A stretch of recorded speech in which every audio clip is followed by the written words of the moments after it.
Alors, on ne peut pas ne pas évoquer le fameux RGPD. Vous y consacrez une belle place. Vous rappelez d'ailleurs que cette réglementation européenne sur les données personnelles, elle est rédigée en 2016, mais elle ne passera qu'en 2018, après que tous les lobbyistes l'aient quelque peu façonnée. Et puis pour beaucoup de gens, finalement, le RGPD, ça a été une invasion d'emails qui ressemblait au spam pour nous éviter demain d'être spammés. Donc je pense que pour le grand public, finalement, ça n'a été que des abonnements à des newsletters. Alors c'est un peu juste que ça, je vous rassure. Je Mais l'ai lu, je le devine. on n'en est qu'au début. Parce qu'en fait, le RGPD, vous avez raison de le rappeler, ça a été proposé déjà en 2012.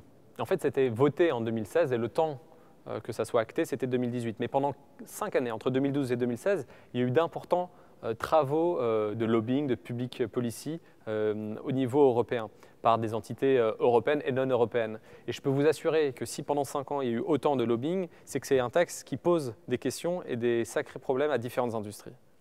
Donc je ne pense pas que le RGPD peut encore se mesurer aujourd'hui à la lumière de quelques mails de spam qu'on a pu recevoir. Ça sera une question beaucoup plus géopolitique qui va se poser. Aujourd'hui, vous avez des entreprises comme Microsoft qui disent « je vais respecter le RGPD partout dans le monde, pas seulement en Europe, pas au sein seulement de l'Union européenne ». Et vous en avez d'autres qui, au contraire, ont des stratégies pour soit limiter son application, et donc, la question géopolitique, c'est est-ce que le RGPD va être un soft power européen? Est-ce que ça va commencer à polliniser? Est-ce que ça va commencer à influencer d'autres systèmes? Tim Cook, pas plus tard que cette semaine, le PDG d'Apple, qui a succédé à Steve Jobs, dit que le RGPD doit véritablement, alors peut-être que c'est un argument marketing, mais ça montre que c'est intéressant, ça montre que c'est un outil d'influence, que le RGPD peut influencer et devrait influencer une législation américaine sur les données personnelles. Donc le RGPD, vous allez voir, aujourd'hui on en a une idée dans le grand public encore un peu nébuleuse, mais déjà beaucoup plus précise qu'il y a 40 ans, parce que ces règles existent déjà depuis 40 ans en France.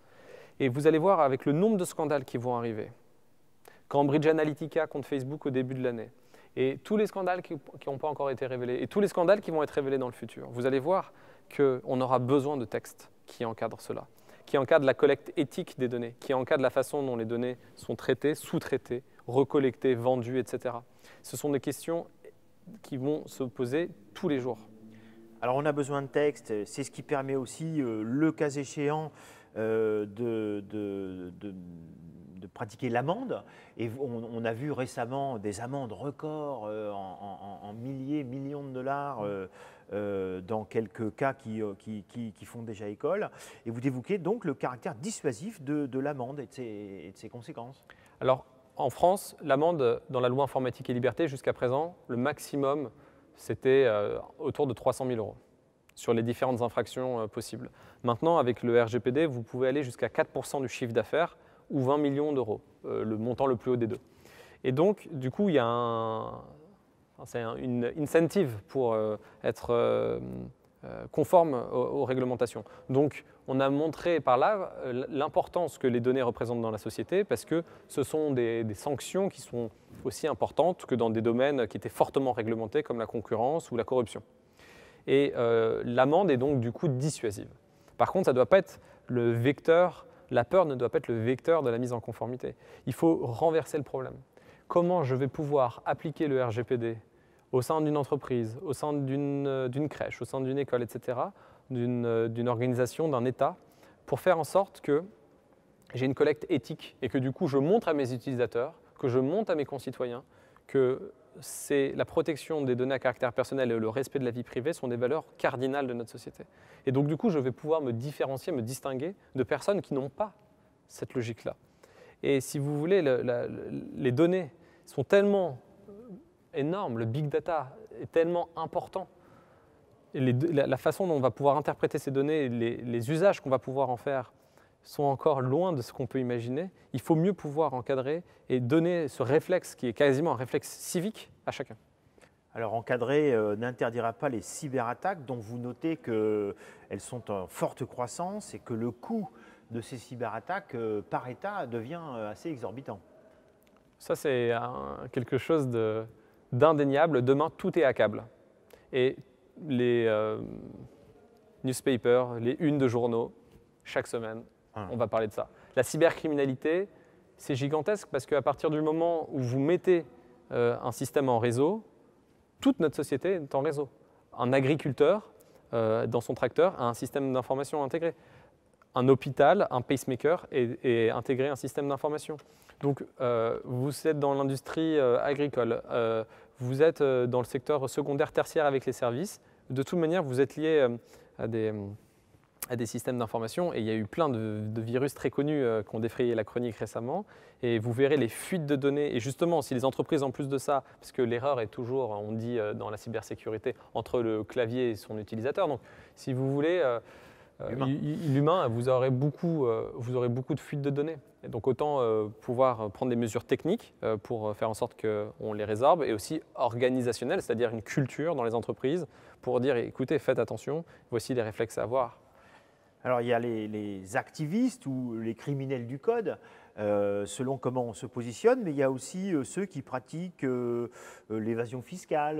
Je pense notamment, alors avec des flous juridiques entre nations, avec les data centers qui migrent récemment, qui aimaient beaucoup l'Irlande aujourd'hui. Est-ce qu'ils vont continuer à apprécier l'Irlande? Donc là, il y a aussi toutes, on va dire, des pertes pour les États qui sont conséquentes. Et on n'est pas toujours bien muni juridiquement pour éviter ces blanchiments. Le droit ne résoudra pas toutes les questions. Avant le droit, il y a des questions qui vont se poser en temps réel, parce que le droit est toujours appris un peu par la rapidité de la technologie. Donc il faut qu'on ait ces questionnements en amont, qui sont des questionnements éthiques. Et donc on va réfléchir, on continue de réfléchir à quels sont les codes de conduite qui doivent être promues dans notre société, et après elles peuvent être actées en loi. Mais c'est sûr qu'un texte de loi ne va pas tout résoudre. Et encore, l'inflation législative ne va pas non plus permettre de résoudre, encore faut-il les exécuter, les rendre, les enforcer, ces textes de loi. Donc il faut véritablement parvenir à passer par l'éducation. Je pense que le droit ne résoudra pas tout. Ça passe dès l'éducation, les formations initiales continues, primaires à l'école. Sachant que c'est d'ailleurs ce que vous évoquez dans votre livre, cette question d'empire. Est-ce que c'est l'empire des États ou des entreprises, ou des États contre ou avec les entreprises? C'est là la vraie question que vous posez dans votre livre. C'est-à-dire qui aujourd'hui, le pouvoir et la distribution du pouvoir est beaucoup plus floue qu'elle ne l'a été. Exactement. Je parle de coût data. Oui. C'est le coût d'état des données. C'est comment les données ont pris le pouvoir et comment les données, comment les data renversent les logiques de pouvoir. Aujourd'hui, ceux qui possèdent les données détiennent le pouvoir. C'est ça le coût data. Et l'empire des données, c'est l'emprise des données sur notre quotidien, et c'est aussi l'avènement de nouveaux empires, pas forcément étatiques. Et dans les solutions, là, il y a la loi, et puis vous l'évoquez aussi, il y a évidemment l'enseignement. L'enseignement de ce que l'on nomme les cultures numériques, les cultures digitales, évidemment essentiel aujourd'hui, même si nos jeunes aujourd'hui sont certainement très habitués aux interfaces, mais ils ne sont pas forcément l'accompagnement éthique pour utiliser ces interfaces. Et ça, c'est certainement une question essentielle dans l'enseignement aujourd'hui, y compris d'ailleurs peut-être par le code, de mieux comprendre l'idée d'algorithme, quand bien même on en crée ou pas. Mais je pense qu'aujourd'hui, on ne devrait pas arriver à 20 ans sans avoir créé, manipulé du code, ne serait-ce que pour comprendre la question de l'algorithme. Deux anglicismes qui sont très fréquemment utilisés, c'est digital literacy et digital humanities, c'est-à-dire en fait le fait de commencer à comprendre la culture numérique, la culture algorithmique. Ça ne veut pas dire que demain tout le monde doit savoir coder, mais comprendre la logique, ce qu'on appelle le langage booléen. If, not, then, c'est-à-dire les raisonnements en arbre. Il faut comprendre ça comme on s'acculture à des systèmes de compréhension. On prend des LV1, des langues vivantes 1, des langues vivantes 2 à l'école, au lycée. Eh bien, il va falloir comprendre un peu ce langage statistique booléen algorithmique. Ça ne veut pas dire qu'il faut absolument tous coder, mais il faut s'acculturer. Donc ça, c'est la digital literacy. Puis les digital humanities, ce sont aussi des nouveaux domaines, de nouveaux champs qui vont nous préparer à des métiers qui ne sont pas encore aujourd'hui, qui n'existent pas, mais il va falloir créer des nouveaux métiers. Il va falloir s'adapter, il va falloir s'adapter très rapidement. Et dans l'enseignement, justement, ce qui est indispensable, c'est de créer des instituts de recherche pluridisciplinaires où il y a d'une part les sciences humaines et d'autre part les sciences dures qui sont alliées. Vous ne pouvez pas aujourd'hui être ingénieur sans avoir des considérations éthiques. Vous ne pouvez pas demain commencer à faire de la sociologie des organisations sans comprendre des aspects beaucoup plus techniques, beaucoup plus technologiques. Donc vous allez avoir des nouveaux acteurs. Dans mon domaine, dans mon métier, il y aura un avocat codeur, il y aura un avocat statisticien. Ce sont des nouveaux métiers. Et ces métiers-là, pour les faire advenir, il faut que dans des magnifiques endroits en France, il faut les créer. Il ne faut pas seulement avoir des incubateurs, aussi beaux soient-ils comme Station F. Il faut avoir des lieux de culture. Il faut promouvoir une culture européenne, la culture européenne avec son héritage humaniste, qui va réussir à allier ces sciences dures et ces sciences humaines pour pouvoir demain avoir une nouvelle génération de défricheurs, une nouvelle génération de makers, de bidouilleurs. Il faut faire des chemins de traverse, il faut hybrider toutes ces connaissances. Et c'est comme ça qu'on sera prêt pour les métiers de demain, et c'est comme ça qu'on sera prêt pour la transformation numérique.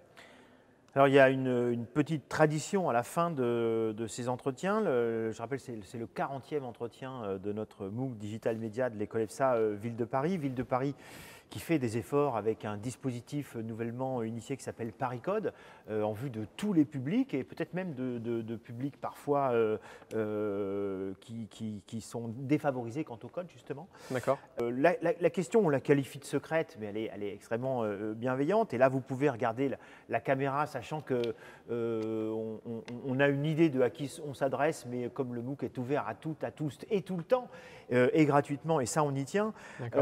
Si vous aviez aujourd'hui un seul et unique conseil à donner, sachant votre expertise, votre expérience aussi des data et des lois, que vous vous adressiez à nos étudiants de l'EFSA qui ont à peu près 20 ans ou à des gens qui sont en reconversion ou à des seniors, peu importe, si vous aviez aujourd'hui un conseil à donner quant à cet usage ou à cette compréhension des data, quel serait-il ?